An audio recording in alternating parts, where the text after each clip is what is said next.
All right, so everyone's talking about climate change, but who are the people actually leading the charge, you know? Well, today we're diving into Climate Sisters, resisting ecocide, to hear from some pretty incredible women and learn what makes their activism so impactful. And we've got a great expert with us to help unpack these stories. Yeah, looking forward to it.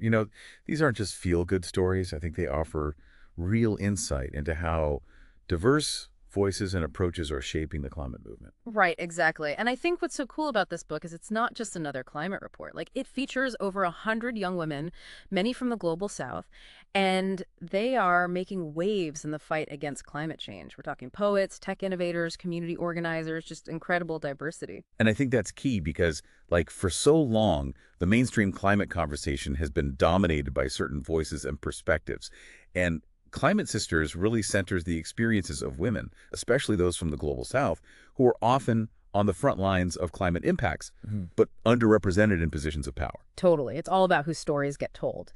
And this book does a really amazing job of amplifying these voices. One story that really floored me was Jetñil-Kijiner from the Marshall Islands. So picture this. You're at the UN Climate Summit, surrounded by all these world leaders in suits and everything. And then this young woman takes the stage and she starts reciting poetry. Wow. Talk about a power move. Kathy's story, I think, really showcases how art can be this powerful tool for climate activism. It's not just about data and, scientific reports. It's about connecting with people on an emotional level and making them feel the urgency of the crisis. Exactly. And she addresses her poem, Dear Matafele Painam, to her infant daughter, and it's speaking directly to the threat of rising sea levels swallowing their homeland. It's powerful. It's heartbreaking, but it's incredibly powerful. And what's so amazing is that her words weren't just heard, they really resonated with people all over the world. And I think this is where Kathy's story connects to this larger, often abstract issue of climate refugees.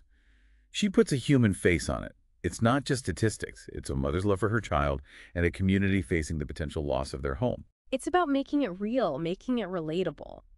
So Kathy's story highlighted the power of art. But then we have Farzana Faruk Jhumu's journey in Bangladesh, which shows us the impact of grassroots action.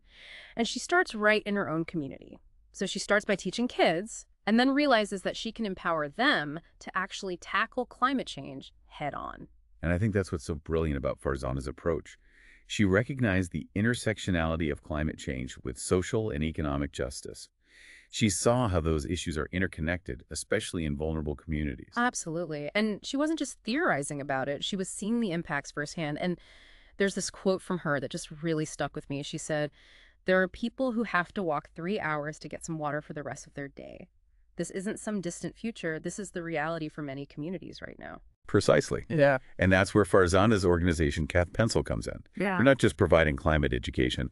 They're equipping communities with the tools and resources they need to adapt and build resilience. It's about empowering people to drive change from the ground up. Yeah, it's about giving people agency. Okay, now for a story about facing down giants. Maroochy Johnson, an Indigenous Australian woman, went up against a massive coal mining project and won a major victory for her community. Wow. Yeah. Murrawah's story is a potent reminder that Indigenous communities are on the front lines of the climate crisis. They have this deep, ancestral understanding of the land and its rhythms, and their knowledge is crucial for finding truly sustainable solutions. Totally. And she didn't just fight this legal battle with facts and figures. She harnessed the power of her heritage and actually incorporated traditional storytelling in court to argue against the Adani Carmichael coal mine. Wow. And it worked. This wasn't just a win for her community. It set a powerful precedent for Indigenous land rights and environmental justice. What's so inspiring about Murrawah's story is that it challenges this narrative that we're powerless against these big, massive corporations. It demonstrates that individuals, especially when armed with the knowledge and determination that comes from their cultural heritage, can create significant change. It's about recognizing that power, those deep connections to the land.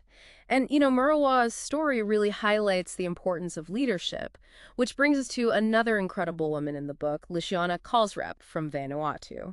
So imagine being a law student and a youth leader, and you decide, you know what, I'm going to run for parliament. Wow. Talk about aiming high. Right. Litiana saw this need for change and for young voices to be heard at the highest levels of government, especially on climate change. It's not just about demanding change. It's about being the change you want to see, right? Totally. And she wasn't afraid to challenge the status quo, even if it meant going up against, like, seasoned politicians. I Yeah. can only imagine the kind of determination that takes. Did she win the election? She didn't win that particular race, but her campaign made a huge impact. She challenged the perception of young people in politics and inspired countless others to get involved.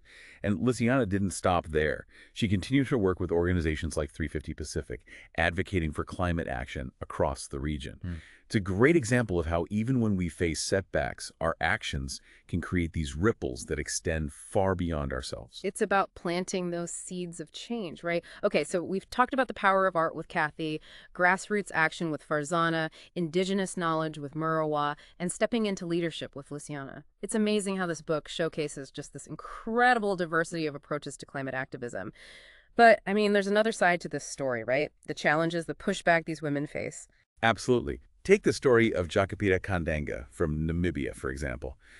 She's been called a hooligan for her activism. Wow. Yeah, it highlights this difficult reality that environmental activists, especially in the global south, often face really intense opposition and even threats to their safety for their work. It's easy to forget that these women are putting themselves on the line to fight for what they believe in. What kind of pushback is Jakapita facing specifically? Well, she's challenging this powerful narrative, this one that often portrays fossil fuels as the only path to economic development. And so she's pointing out the flaws in that argument, the risks associated with extractive industries, and the unequal distribution of benefits. She's asking these tough questions about who really profits from these industries and who bears the brunt of the environmental and social costs. And she's doing all of this while educating the next generation, teaching kids in her community about climate change and empowering them to become advocates for their own future, which is amazing. But it also made me think about this term extractive industries. Could you elaborate on that a bit? Sure.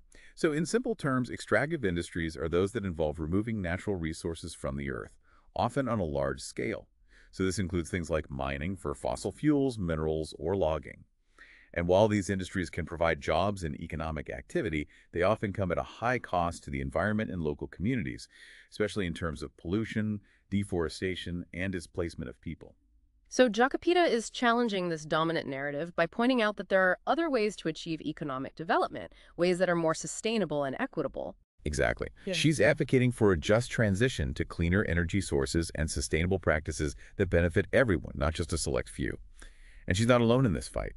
Many of the climate sisters are challenging the status quo, demanding that we consider the long-term impacts of our actions, not just the short-term gains. Right. It's about thinking beyond the immediate and looking at the bigger picture of how our choices today impact the world of tomorrow. And this idea of a just transition, it makes me think about the term climate justice, which is a phrase we hear a lot.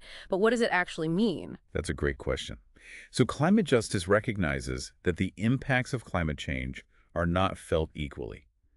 Those who have contributed the least to the problem, often marginalized communities in the global south, are often the ones who are hit the hardest by its effects.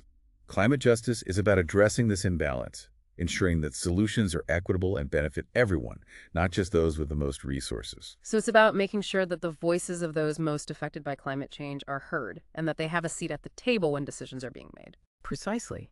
It's about recognizing the interconnectedness of social justice, racial justice, economic justice, and environmental justice. It's about creating a world where everyone has the opportunity to thrive, both now and in the future. And that's what's so powerful about this book. It's not just about climate change. It's about the interconnectedness of these issues and the need for systemic change. It's about understanding that we're all in this together. And speaking of being in it together, there's this recurring theme in the book of these young women facing criticism and even threats for their activism. And it's just this stark reminder of the risks involved in challenging powerful interests.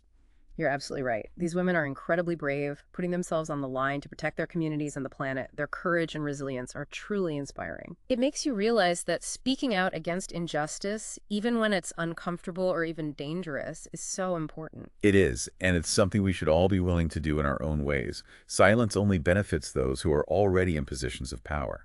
So what can we learn from these women? How can we channel their courage and determination into our own lives, even if we're not on the front lines of climate activism? It's about finding our own ways to make a difference, right? Because it's easy to get overwhelmed by the scale of the climate crisis, and you start to feel like your individual actions don't really matter. But these stories, I don't know, they challenge that. Hmm. They show us that even small acts of courage, of speaking out or, organizing in our communities can have a ripple effect. Absolutely. And it's important to remember that you don't have to wait for permission to act. Like these climate sisters, they didn't wait for someone to hand them a microphone or a platform. They created their own. They used their voices, their talents, their passions to create change. It's inspiring. They're not waiting for someone else to fix things. They're stepping up and demanding a better future. Yeah.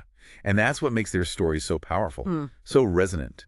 They demonstrate that we don't need to have all the answers. We just need to be willing to start asking the right questions and to challenge the status quo and demand better for ourselves and for future generations. It's about recognizing that we're not just bystanders in this story. We are active participants. Hmm. And the choices that we make today are going to shape the world of tomorrow. Exactly. We can choose to be apathetic and just accept this narrative that we're powerless to create change. Or we can choose to be climate sisters, in our own ways. That's a really powerful thought. So as we wrap up this deep dive into Climate Sisters, resisting ecocide, what's the one thing that you hope our listeners take away from these stories? I think the most important takeaway is a sense of hope. Yes, the challenges we face are immense, but these women are a testament to the power of human resilience, ingenuity, and collective action. They show us that even in the face of seemingly insurmountable odds, change is possible. It's about finding that spark of hope and using it to fuel our own actions, to find our own ways to contribute to a more just and sustainable future. Precisely. And it's important to remember that we don't have to do this alone. We can find inspiration and support from countless individuals and communities around the world who are already engaged in this fight. So to our listeners out there, we really encourage you to pick up a copy of Climate Sisters and dive into these stories for yourself. And as you're reading about these incredible women and their journeys, we want you to consider this. What unique skills and passions can you bring to the table? How can you become a climate sister in your own unique way?